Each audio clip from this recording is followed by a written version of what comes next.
Como usted bien sabe, 15 de marzo es el Día Mundial de los Derechos del Consumidor y queremos abrir con este importante tema, pero esta vez trasladarlo a la modalidad de compras por internet, porque definitivamente el comercio electrónico cada vez toma más auge. Muchos panameños realizan compras por internet, pero ¿cómo hacerlas de manera segura? Además, esa sugerencia que hace el presidente de la Asamblea sobre la regulación a través de las redes sociales, un llamado al que también se ha unido, por ejemplo, Venezuela con el presidente Nicolás Maduro, y una ley que está en proceso en Bolivia también para regular el uso de las redes sociales. Pero ¿cómo podría hacerse esto? Justamente vamos a abordar este tema con el consultor de tecnología, experto en tecnología, diría yo, Alex Newman. Bienvenido a Next Noticias. Gracias por estar con nosotros esta mañana. Gracias por madrugar. Comencemos por el comercio electrónico. Como comentaba, pues mucho auge ha generado, y una de las preocupaciones latentes para quienes realizan compras en internet es el cuidado de su tarjeta de crédito o la forma de pago. Siempre se recomienda no usar conexiones de internet públicas, pero ¿qué relación tiene esto con que me puedan clonar mi tarjeta? ¿En dónde estaría este punto? Bueno, últimamente ya se hace un poco más difícil. Obviamente los bancos y las entidades que tienen que ver con el tema de las tarjetas de crédito han tomado muchos pasos para tratar de que esta práctica se haga más difícil, más costosa. Aún así hay algunas prácticas como lo que tú recomiendas, que es, por ejemplo, no utilizar conexiones públicas. Aún así, tú puedes tener la seguridad de que si estás en un sitio web en el cual en tu pantalla de tu navegador tienes el símbolo de un candadito con el prefijo HTTPS de seguro, tienes un nivel adicional de seguridad que no tendrías en caso contrario. Ahora, si quieres ir un paso más allá, una de las prácticas que puedes también tener es averiguar si tu banco tiene lo que le llaman una tarjeta de Visa o Mastercard o cualquier otra marca tipo débito, que funciona como una tarjeta de crédito, se parece a una tarjeta de crédito, pero que tiene prepagada, ¿no? Exacto, una tarjeta prepagada y que tú utilizas solamente con ese saldo. Vas a comprar un objeto que cuesta, por ejemplo, $50, le metes $50 a la tarjeta a través de tu banca en línea o físicamente vas y lo depositas, y luego utilizas la tarjeta. Los pocos centavos que puedan quedar difícilmente van a ser víctima de un robo. Ahora, quisiera consultarte también si hay alguna entidad que regule en Panamá, o por lo menos de manera global, esto del comercio por internet. Cada vez son más los negocios que se implementan y claro, trae sus ventajas, no tienes ese costo que te generaría un negocio físico. Sin embargo, si vemos, por ejemplo, ventas de réplicas, distinta mercancía que incluso puede ser clonada, ¿quién regula esto o definitivamente no lo hay? En cada país existen entidades que se encargan de velar porque el comercio se dé de una manera adecuada.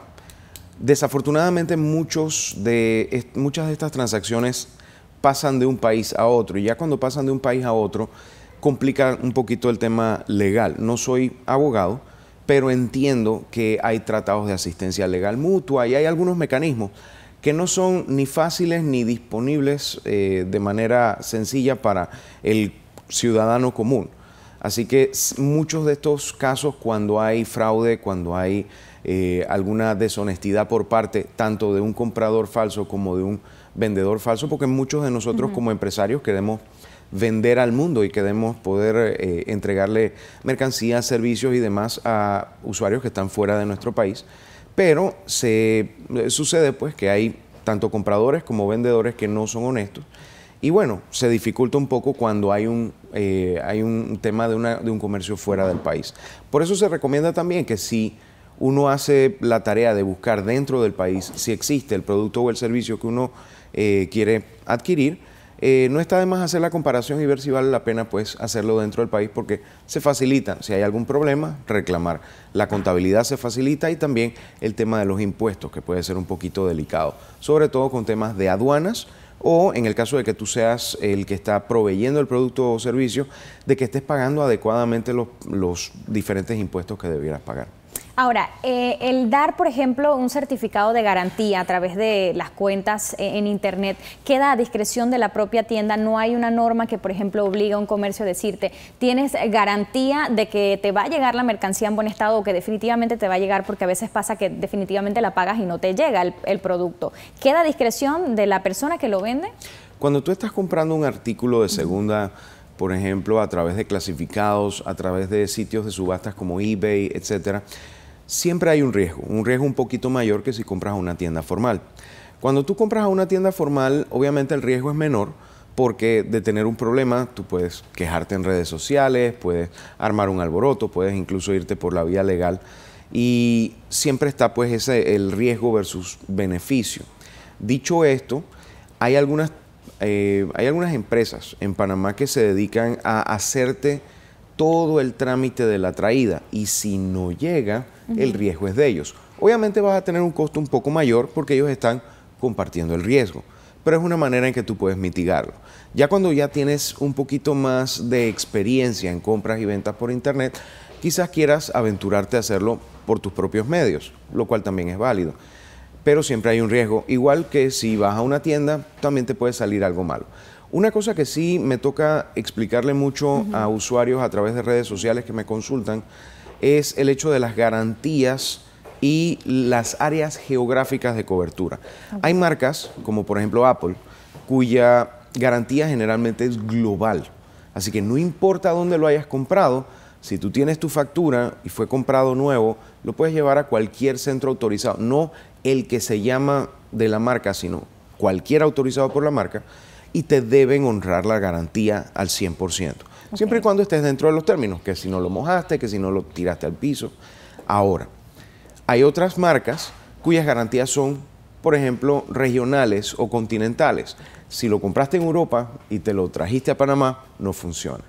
Hay algunas que incluso la garantía es mucho más específica por país. ¿Y qué pasa? Muchos de nuestros hermanos latinoamericanos vienen a Panamá, disfrutan de nuestro país, pasan por una tienda, ven un artículo que quizás a nosotros por nuestra posición geográfica nos llega un poquito antes, se lo llevan para su país, pero entonces allá no tiene garantía. Entonces tienes que buscar o un amigo que lo traiga acá o ver cómo hacen, y siempre se dificulta. Por eso, antes de comprar cualquier marca, no está de más averiguar cuáles son los términos de garantía, y sobre todo en el caso de los celulares, si por ejemplo soportan la banda 28 de LTE, que es la que se usa en Panamá, que también muchas veces sucede, la gente compra un celular fuera del país y cuando lo trae acá resulta ser que no tiene toda la funcionalidad que quisiera. Y por compras electrónicas, definitivamente lo que más auge tiene es definitivamente las computadoras, los celulares. Ahora, Alex, quisiera aprovechar su presencia esta mañana en Next Noticias para hablar un poquito acerca de esa sugerencia, le digo así porque más tarde pues se retractó de esa opinión el presidente de la Asamblea de Diputados, Rubén de León, sobre la posible regulación de las redes sociales. De una forma tan global, ¿cómo se puede regular las redes sociales? Entiendo que otros países lo han hecho sin éxitos, algunos han sido más rigurosos, pero ¿es posible hacer esto? Yo no lo veo como técnicamente factible. Ya pasó en nuestro país, y estuvimos en las noticias por mucho tiempo, que se intentó regular, por ejemplo, las comunicaciones a través del Internet, se intentó regular algunas cosas, y más allá de, por ejemplo, cosas con lo cual estoy de acuerdo, penalizar temas como la pornografía infantil, el abuso de menores, etcétera, etcétera, ir más allá de eso es poco práctico porque el Internet fue diseñado desde un principio para poder trabajar alrededor de cualquier tipo de bloqueo o de restricción, precisamente para poder funcionar como una red de comunicaciones, en principio académica y militar, hoy en día mayormente comercial, y es como tratar de volver a meter la pasta de dientes en un tubo. No es factible. En ese mismo sentido, ¿no va en detrimento, por ejemplo, de la libertad de expresión? Y es lo que muchos alegaron ahora. ¿Cómo es posible que se me va a decir a mí qué puedo tuitear, qué voy a comentar en Facebook por querer distinguir qué es falso o qué es verdadero? Por ejemplo, en el caso de Bolivia, entiendo que hubo una campaña masiva por la reelección posible del presidente Evo Morales y esto le afectó, se sintió afectado, y muchos dicen es que los gobernantes no lo hacen o no lo hacen por el bienestar de la población, sino más bien porque les afecta la imagen, dado que todo el mundo tiene acceso, todo el mundo comenta, se forma una gran campaña. ¿No va esto en detrimento de la libertad de expresión? Como cualquier otro evento que tiene que ver con el tema de la libertad de expresión, la libertad de expresión del ser humano es algo tan fantástico que no importa qué clase de represiones tú pongas de modo técnico, legal o lo que fuera, el ser humano siempre encuentra una manera. Por ende, es absurdo tratar de restringir la libertad de expresión, sea en redes sociales o sea de cualquier manera. Lo que sí te puedo comentar es que en el caso de redes sociales, si se regula una red social, aparece otra. Si la gente no puede hablar por teléfono, y esto ya pasó en tiempos de la dictadura, pues se utiliza el fax o se utiliza el módem, y la gente siempre tendrá la creatividad de buscar alguna manera de comunicarse. Por ende, la enfermedad no está en la sábana. Si el problema que nosotros tenemos o que pudiéramos tener con las redes sociales está en la difuminación de falsedades, por ejemplo, yo creo que queda en nosotros mismos como usuarios la responsabilidad de que si, por ejemplo, yo veo algo compartido en Facebook, antes de yo compartirlo, investigar si es verdad, porque podría ser falso.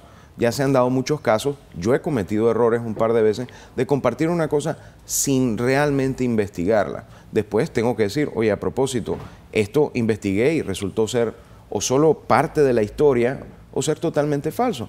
Y asimismo yo le exhorto a todas las personas que, por ejemplo, me siguen en Facebook, en Twitter o lo que fuera, si ustedes ven algún rumor, alguna cosa, sobre todo si tiene que ver con ciencia y tecnología, déjenmelo saber, que yo con gusto se los investigo, porque desafortunadamente la gente comparte muchas cosas sin verificarlas, en principio. Y en segunda instancia, si alguien comparte algo en redes sin poner su nombre, su cara, su apellido, eso lo que la gente le llama las cuentas huevito. A ese mismo punto iba. ¿Qué más tienen que las puede identificar? Porque hay unas que son muy bien creadas, hay unas que de pronto tienen esa foto con el huevito, pero otras hasta les hacen el perfil, tienen bastantes seguidores por esto de la compra. ¿Qué más puede...?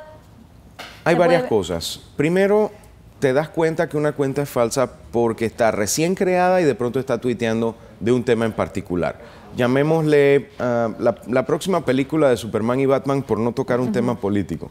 Si tú ves que de pronto de la nada esa cuenta la crearon y lo único que habla es de Superman y de Batman, esa cuenta de pronto fue creada con un propósito. La mayoría de la gente en sus reglas, en su vida normal, cuando está en redes sociales, comenta de lo que se comió en la mañana, de lo que vio en la tele en la tarde, realmente tiene una diversidad de temas.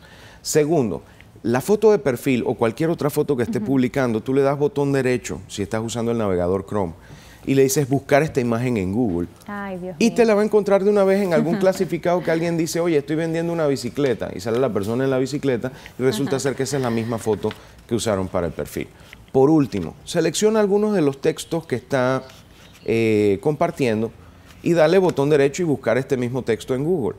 Si tú ves que 6, 10, 40 o 100 cuentas están tuiteando exactamente las mismas palabras... Eso ya suena call center. Bueno, le puedes llamar call center, le puedes llamar como tú quieras. Es un esfuerzo concertado para tratar inútilmente de manipular la opinión pública. No es nuevo. El mismo término existe en inglés que se llama grassroots, para cuando un movimiento existe de manera como la maleza, que de pronto apareció y nadie sabe dónde sale. Y hace muchísimos años se intentó manipular los medios impresos, televisivos, etcétera, con falsos testimonios o falsas cartas o falsos editoriales, tratando de hacer ver una opinión popular que realmente no lo era, sino que lo estaban sembrando. Como era artificial, maleza artificial, le llamaron astroturfing. A partir del nombre AstroTurf, de la grama artificial de ciertas canchas de béisbol en Estados Unidos. Entonces, eso no es nuevo, es de hace muchísimos años y me da la impresión que las entidades, personas, empresas o incluso algunos políticos que lo emplean están muy mal asesorados porque la historia ha probado una y otra vez que eso no funciona. Y de hecho, en muchos casos, cuando se revela, es hasta en detrimento de la persona, entidad, ONG, político, lo que fuera que intenta hacerlo. Entonces, realmente lo que deben, siento yo, buscar todas esas entidades que intentan de manipular las redes sociales de esa manera, es poner sus bardas en remojo y decir, tú sabes que vamos a realmente no usar las redes sociales para transmitir un mensaje, sino para escuchar realmente lo que la gente está diciendo y tratar de entonces de brindar soluciones en ese sentido. Me quedo con esa reflexión. Alex Newman, gracias por estar con nosotros esta mañana en Next Noticias, consultor de tecnología.